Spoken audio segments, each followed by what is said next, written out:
जय हिंद साथियों।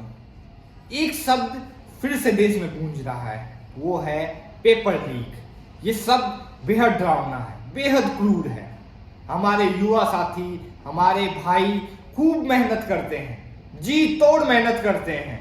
उनके माता पिता अपने सपनों को मारकर, अपनी इच्छाओं को मारकर अपने बच्चों को पढ़ाते हैं, एग्जाम की तैयारी करवाते हैं और फिर पेपर लीक हो जाते हैं।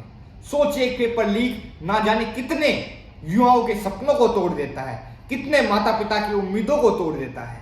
पिछले 7 साल में मोदी सरकार के राज में देश में 70 से ज्यादा पेपर लीक हुए, लेकिन मोदी सरकार सोती रही।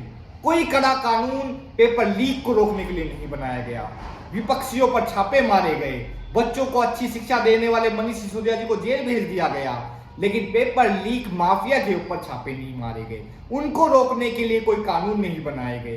पिछले 7 साल में 70 पेपर लीक में लाखों करोड़ों युवाओं के भविष्य के साथ खिलवाड़ हुआ और मोदी सरकार सोती रही।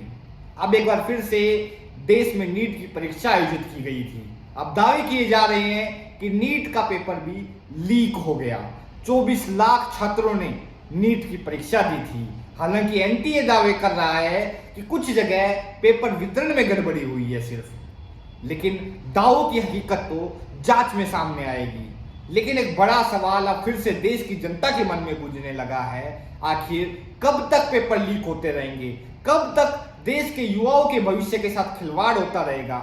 हमारे देश में बेरोजगारी 45 साल के रिकॉर्ड तोड़ चुकी है, क्योंकि मोदी सरकार लाखों पद खाली होते हुए भी समय पर भर्ती आयोजित नहीं करवा रही है। और अगर कोई भर्ती हो जाती है तो उसका पेपर लीक हो जाता है।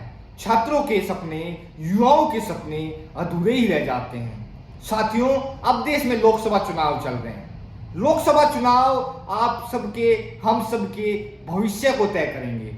भारतीय जनता पार्टी को दिया गया एक एक वोट पेपर लीक माफिया को मजबूत करेगा। भारतीय जनता पार्टी को दिया गया एक एक वोट आपके बच्चों के भविष्य से खिलवाड़ सुनिश्चित करेगा।